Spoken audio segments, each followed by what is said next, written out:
Next lecture macro economics के basics को continue करते हुए हम लोग बात कर रहे थे importance of macro economics. Is it clear? और मैंने आपको शुरू का फर्स्ट 3 पॉइंट्स एक्सप्लेन किए थे और फर्स्ट पॉइंट बात करता था determining the equilibrium level of income, output and employment. हमने बात करी थी कि जैसे जैसे किसी भी कंट्री की नेशनल इनकम बढ़ेगी, जैसे जैसे किसी भी कंट्री की नेशनल इनकम बढ़ती है, वैसे वैसे उसका डिमांड बढ़ती है प्रोडक्ट की, और प्रोड्यूसर अपना आउटपुट को भी बढ़ाएगा। और आउटपुट को बढ़ाने के लिए मुझे एम्प्लॉयमेंट भी क्या करना पड़ेगा? ज्यादा देना पड़ेगा, क्योंकि ज्यादा एम्प्लॉयमेंट या ज्यादा आउटपुट जनरेशन ज्यादा लेबर करेगी। जितना आउटपुट बढ़ाना पड़ेगा उतनी लेबर भी बढ़ानी पड़ेगी। और हमने पढ़ा था कि आउटपुट और लेबर के बीच में जो रिलेशनशिप होती है माइक्रो में हमने पढ़ी थी, उसको नाम था प्रोडक्शन फंक्शन। क्या नाम था? Production function.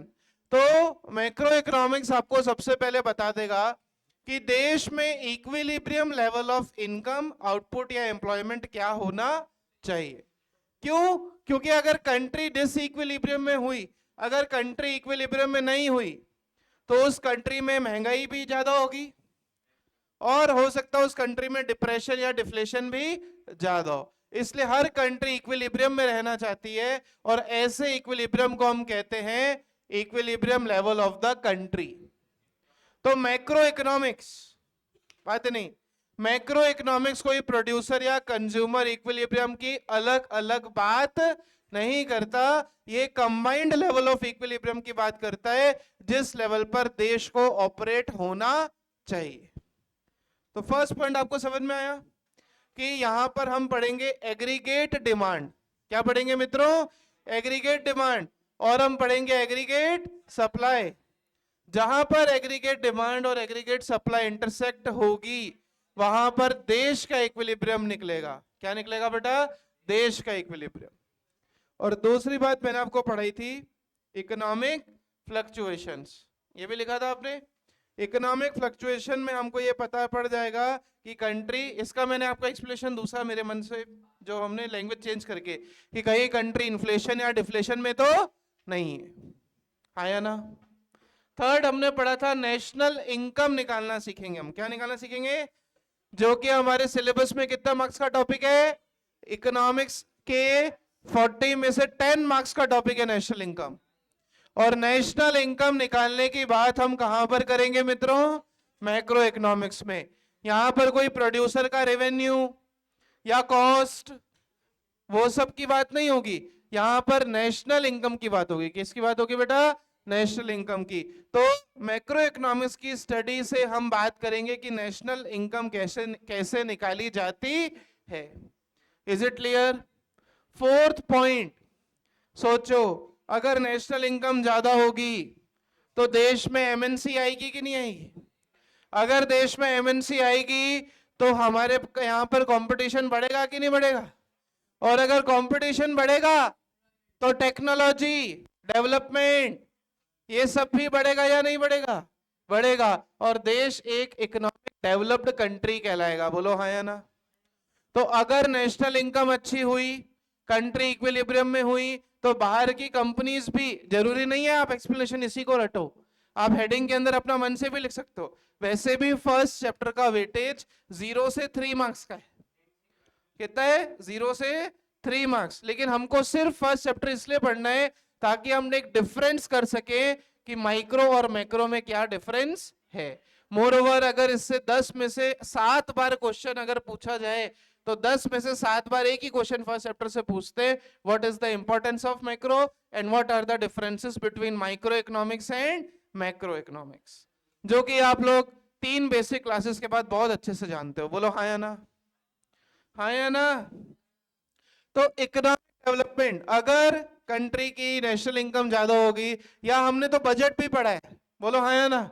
अगर देश का बजट अच्छा होगा तो बताओ गरीब और गरीब और अमीर नहीं होगा। That means country is economically developed. Is it clear everybody? बोलिए कोई doubt? Then level of employment. अच्छा मुझे बताओ, इनकम, आउटपुट और एम्प्लॉयमेंट तीनों एक साथ बढ़ते हैं और तीनों एक साथ कम होते हैं, तो जो लेवल ऑफ इक्विलिब्रियम इनकम का होगा वही तो आउटपुट और एम्प्लॉयमेंट का भी होगा। तो इट शोज कि लेवल ऑफ एम्प्लॉयमेंट कंट्री में कहीं अनएम्प्लॉयमेंट तो नहीं है। Is it clear? और लास्ट पॉइंट बोलो, ये 5 पॉइंट में कोई डाउट? अरे किसी को भी इन 5 पॉइंट में कोई डाउट? एक बार रिपीट करेंगे, बोलो। सबसे पहला क्या था? Equilibrium level of income, output and employment. दूसरा क्या था? Economic fluctuation. तीसरा क्या था? National income. चौथा था इकोनॉमिक डेवलपमेंट। और पांचवा लेवल ऑफ एम्प्लॉयमेंट। जो लेवल ऑफ इनकम होगा वही लेवल ऑफ एम्प्लॉयमेंट होगा। बोलिए हाँ या ना? कोई डाउट?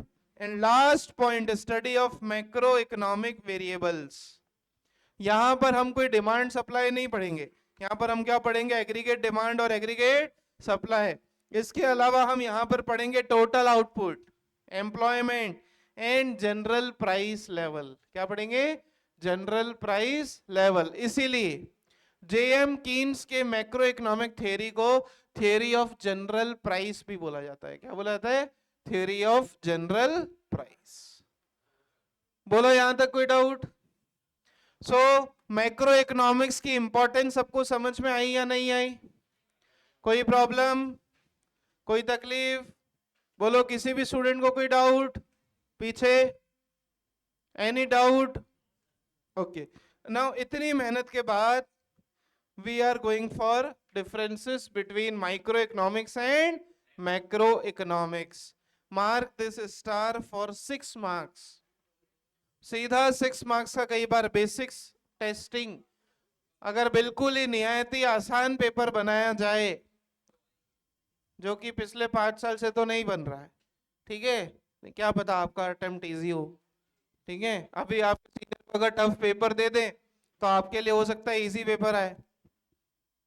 अभी 19 तारीख को इकोनॉमिक्स का पेपर होगा, तो देखेंगे कि आपके लिए खेल टफ है या आसान।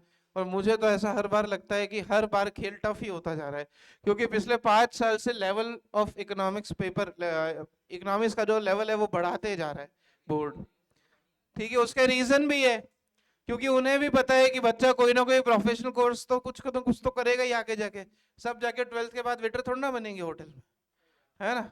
तो वो इको और अकाउंट्स दोनों का लेवल धीरे धीरे क्या हो रहा है? बढ़ रहा है। So micro economics and macro economics का डिफरेंस अगर डायरेक्ट क्वेश्चन थ्योरी में पूछा जाए तो आपको ये 6 पॉइंट लिखकर आने हैं। सबसे पहला, माइक्रो इकोनॉमिक्स का मीनिंग याद करो। माइक्रो इकोनॉमिक्स इंडिविजुअल की प्रॉब्लम को सॉल्व करता था। बोलो हाँ या ना? ये सब, इस कॉलम को तो मैंने 11th में पढ़ा रखा है पूरा, और ये कॉलम मैंने अभी बताया, तो दोनों को आप मन से भी लिख सकते थे, but I am so kind कि मैंने आपको लिख के दिया है, ठीक है। तो first point, micro economics solves the problem at the level of individual, and macro economics solves problem at the level of a country as a whole. पूरी कंट्री के लेवल पर जब हम इकोनॉमिक प्रॉब्लम को सॉल्व करेंगे उसे हम कहेंगे मैक्रो इकोनॉमिक्स। क्या कहेंगे? और जब इकोनॉमिक प्रॉब्लम को eight the level of individual solve किया जाए तो उसे हम कहते हैं माइक्रो इकोनॉमिक्स। हाँ या ना? माइक्रो इकोनॉमिक्स में हमने पढ़ा था individual price, individual output, individual demand, cost, revenue. लिखे नहीं है बट फिर भी आप लिख सकते हो। लेकिन मैक्रो इकोनॉमिक्स में हम इंडिविजुअल डिमांड की जगह पढ़ेंगे एग्रीगेट डिमांड, इंडिविजुअल सप्लाई की जगह पढ़ेंगे एग्रीगेट सप्लाई, और इसी को बोला जाता है general price level. Micro economics 3 central problem को सॉल्व करता था। याद करो 3 सेंट्रल प्रॉब्लम क्या थी? What to produce, how to produce and for whom to produce. लेकिन मैक्रो इकोनॉमिक्स देश की प्रॉब्लम को सॉल्व करता है, या आपको इक्विलिब्रियम निकाल के देगा पूरी कंट्री का। हाँ या ना? It deals with the determination of income, output and employment, जिसको हम कहां पढ़ेंगे? AD and. Micro economics equilibrium अलग अलग निकालता था, याद करो। चैप्टर 2, 3 में हमने कार्डिनल और ऑर्डिनल पढ़ा था कि नहीं? वहां पर कंज्यूमर इक्विलिब्रियम पढ़ा था और प्रोड्यूसर इक्विलिब्रियम की दो अप्रोच अलग से पढ़ी थी, एमआरएमसी और टीआर एंड टीसी। लेकिन ये मैक्रो इकोनॉमिक्स ऐसी कोई दो अलग अलग अप्रोच नहीं बताएगा, ये पूरी कंट्री की इक्विलिब्रियम की अप्रोच बताएगा, जहां पर एग्रीगेट डिमांड और एग्रीगेट सप्लाई क्या होती है? इक्वल। हाँ या ना? एंड लास्ट एग्जांपल्स, इसके वेरिएबल आप 3-4 चैप्टर के नाम उधर और 3-4 चैप्टर के नाम इधर लिख सकते हो। ये हो गए आपके difference between micro and macro. और इसके साथ हमारा बेसिक्स चैप्टर होता है पूरा खत्म। ये अगले जो टॉपिक्स है इसके ऊपर आप हेडिंग चैप्टर की चेंज कर देना। This is basics of national income. ये यहां से हमारा अगला चैप्टर शुरू होगा, बेसिक्स ऑफ नेशनल इनकम। तो हमारा introductory chapter basics of macro economics यहां पर होता है फिनिश। Thank you everybody.